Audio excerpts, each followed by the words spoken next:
Assalamualaikum warahmatullahi wabarakatuh. Waalaikumsalam warahmatullahi wabarakatuh. Masih semangat ibu-ibu? Semangat, Bu.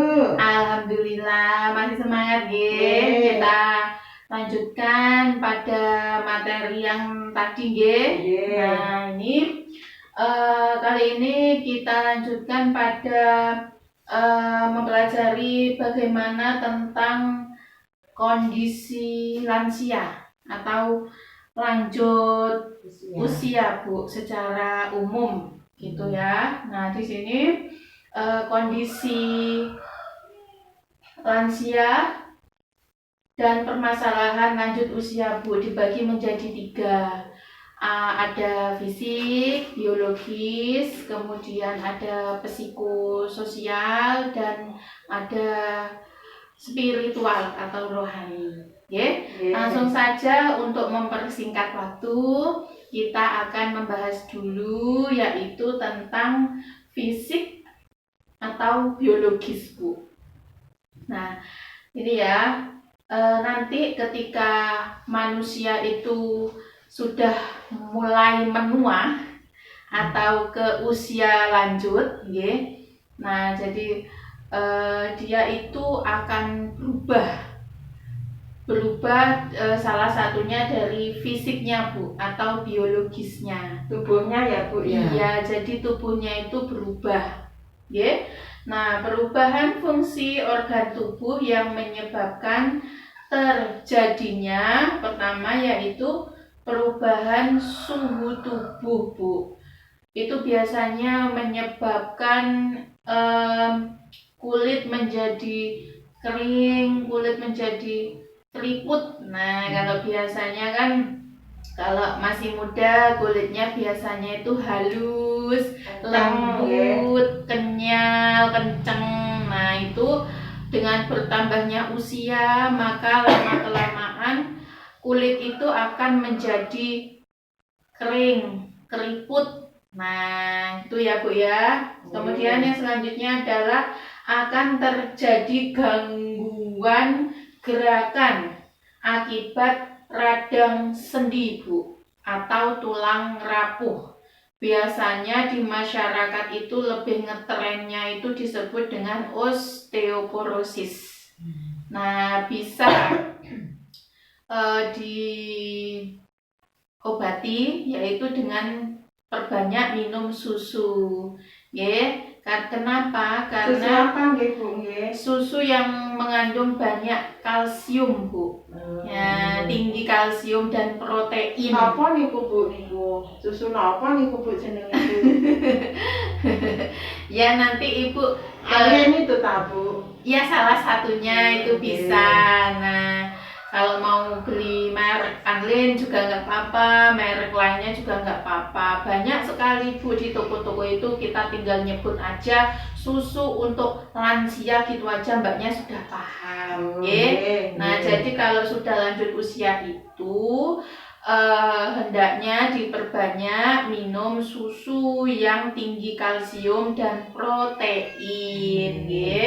Nah kemudian yang berikutnya adalah gangguan panca indera Bu. Semakin tua maka akan mengalami penurunan fungsi penglihatan, penciuman, kemudian pendengaran dan pengecap Bu. Tapi kalau pengecap itu biasanya jarang sih terjadi pada lansia. Yang lebih banyak itu biasanya penurunan fungsi penglihatan, jadi penglihatan dan pendengaran. Jadi kalau melihat itu nggak jelas gitu Bu. Nah ya, selanjutnya adalah gangguan saluran kencing Bu. Jadi kencingnya itu tidak terkontrol. Nah sehingga dia itu sering ngompol. Nah itu Bu, karena memang ada gangguan saluran kencing. Nah selanjutnya gigi mulai goyah atau tanggal, Bu. Nah, itu yang menyebabkan lansia itu sulit untuk mengunyah makanan, Bu. Nah, kalau iya jadi giginya habis ompong karena sudah tanggal semua dan sudah goyah, tidak ada giginya. Sehingga ketika makanan masuk itu dia tidak bisa dicerna dengan baik. Akhirnya apa? Akhirnya malah lambungnya kena seperti itu, Bu. Jadi malah sakit. Nah, kalau seperti itu harusnya lansia itu diberikan makanan yang lembut dan lumat, Bu. Yang empuk ya. Leres. Jadi makanan yang lembut, makanan yang lunak supaya lansia itu bisa makan, Bu. Nah, kemudian yang selanjutnya adalah muncul penyakit Alzheimer, kepikunan, stroke, darah tinggi, radang sendi, dan lain-lain, Bu. Jadi biasanya lansia itu akan pikun, Bu.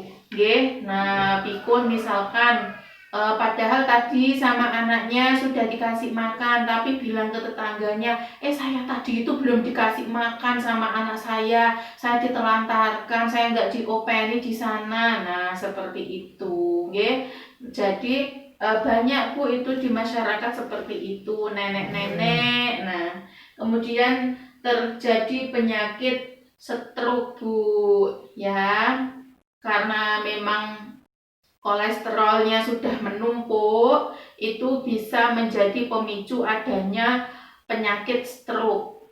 Nah, itu Bu. Selanjutnya adalah darah tinggi, radang sendi, dan lain-lain. Sampai di sini bisa dipahami? Bisa. Alhamdulillah. Kalau bisa dipahami, akan saya lanjutkan ke materi yang berikutnya, yaitu psikososial, Bu. Hubungannya dengan orang lain, Di sini akan terjadi perubahan emosi, Nah, misalnya akan muncul depresi, Bu. Biasanya mereka merasa cemas dan ketakutan. Karena apa? Karena terjadinya perubahan fisik dan fungsi anggota tubuh yang dulunya itu gagah, kuat, sekarang jadi lemah, kurus, nggak bisa ngapa-ngapain. Nah, seperti itu. Kemudian mereka akan kesepian, Bu, karena dulunya mungkin punya kekuasaan, teman banyak, sekarang temannya sudah ada yang meninggal sehingga berkurang temannya itu. Nah, selanjutnya adalah takut penyakit, takut mati, takut kekurangan uang. Nah, itu sudah banyak di masyarakat lansia yang merasa ketakutan sendiri, Nah, di sini agresif, Bu, suka marah-marah, suka menyerang, menendang pintu, dan lain-lain, Di sini peran keluarga itu sangat penting, Bu, untuk mereka para lansia.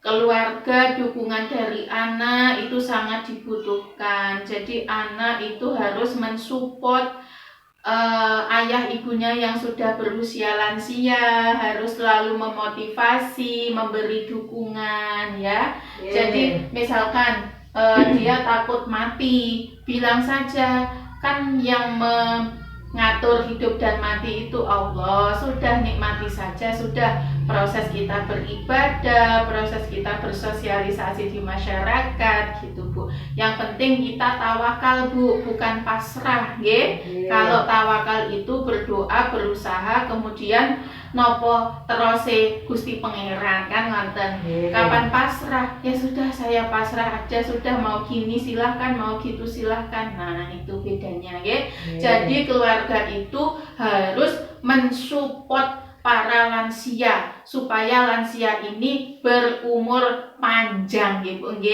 Karena apa? Lansia itu orang tua kita adalah segalanya, Bu. Jangan sampai nanti ketika sudah tidak ada kita baru menyesal. Nggih. Jadi lansia diperhatikan baik-baik, diopeni baik-baik, nggih. Jangan suka dimarahi, nggih, atau lebih fatalnya jangan sampai ditelantarkan, gitu ya Bu ya. Nah, selanjutnya adalah ini perubahan sikap dan perilaku, misalkan cenderung diam di rumah, gerakan lamban, susah pergi jauh, murung, melamun, memerlukan teman bicara, berorientasi pada masa lampau, hubungan dengan tetangganya jadi kurang baik Bu. Biasanya ini dilihat dari psikososialnya ini Bu, dia akan cenderung murung, diam di rumah Bu, ngelamun aja. Nah biasanya lansia seperti itu, nggih. Jangan sampai dia itu murung dan melamun Bu. Nah biasanya yang jadi hiburan adalah cucunya Bu, nggih. Betul. Iya, jadi sering-sering ajak anaknya ke rumah kakek dan neneknya gitu nggih, supaya kakek dan neneknya ini memiliki semangat hidup Bu. Nah, kalau memiliki semangat hidup Bu di dalam di dalam tubuh manusia itu kan ada yang namanya zat endorfin Bu. Nah, zat endorfin itu ketika dia sudah muncul maka akan secara langsung memberantas kuman-kuman yang ada di dalam tubuh Bu. Bagaimana membangkitkan zat endorfin? Yaitu dengan merasa senang, gembira dan bahagia. Bu. Jadi sering-sering ajak anak berkunjung ke rumah kakek dan neneknya Bu, supaya mereka senang Bu dan bahagia. Nah seperti itu. Kemudian hubungan kalau sudah dia itu suka melamun Bu, fatal akibatnya. Akibatnya apa? Hubungan dengan tetangganya akan kurang baik, ya. Jadi seperti itu. Kemudian yang terakhir, kondisi permasalahan lanjut usia dari spiritual atau rohani Bu. Dia akan jarang beribadah, menjadi tidak sabar, kurang bersyukur, berpikir negatif. Kemudian yang selanjutnya tidak tabah dalam menerima kondisi penuaannya, karena menua karena harus memakai alat bantu, kurang mau berbagi dengan orang lain, selalu menunjukkan super powernya dan menganggap diri selalu benar Bu. Jadi saya punya contoh kasus Bu. Kasusnya adalah ada orang yang lanjut usia kena stroke Bu. Biasanya dia itu suka marah-marah Bu. Nah, mboten bener Bu, kabeh ngene salah, ngono salah. Wes pokoke salah tok ae Bu. Nah, di sini peran keluarga harus selalu sabar, ikhlas nggih Bu. Memang ya seperti itu sudah kondisi lansia, nggih. Jadi yang muda harus lebih mengerti dengan kondisi yang tua. Jadi seperti itu ya Bu ya. Harus banyak sabar nggih. Betul sekali, harus banyak sabar karena dulu waktu muda punya jabatan, punya kekuasaan, gagah, nah kuat. Nah, sekarang ketika sudah tua sakit, loyo, stroke. Seperti itu ya, memang itulah Bu roda kehidupan. Nah, jadi sampai di sini ada yang kurang dipahami? Sudah Bu. Sudah paham semua? Nggih pun. Kalau gitu saya mau membagi 3 kelompok nggih. 3 kelompok itu tadi ada yang kelompok kondisi fisik, kelompok psikososial, kelompok spiritual Bu. Ini saya punya kartu bergambar Bu. Nah ini monggo silakan. Ini kelompok fisik, ini kelompok psikososial, dan ini kelompok spiritual Bu. Dibagi kelompok 3 kelompok nggih. Nah ayo ibu-ibu segera mencari kelompoknya. Nah di sana saya punya gambar tentang nenek-nenek, di sana ada nenek-nenek dan kakek-kakek, Bu.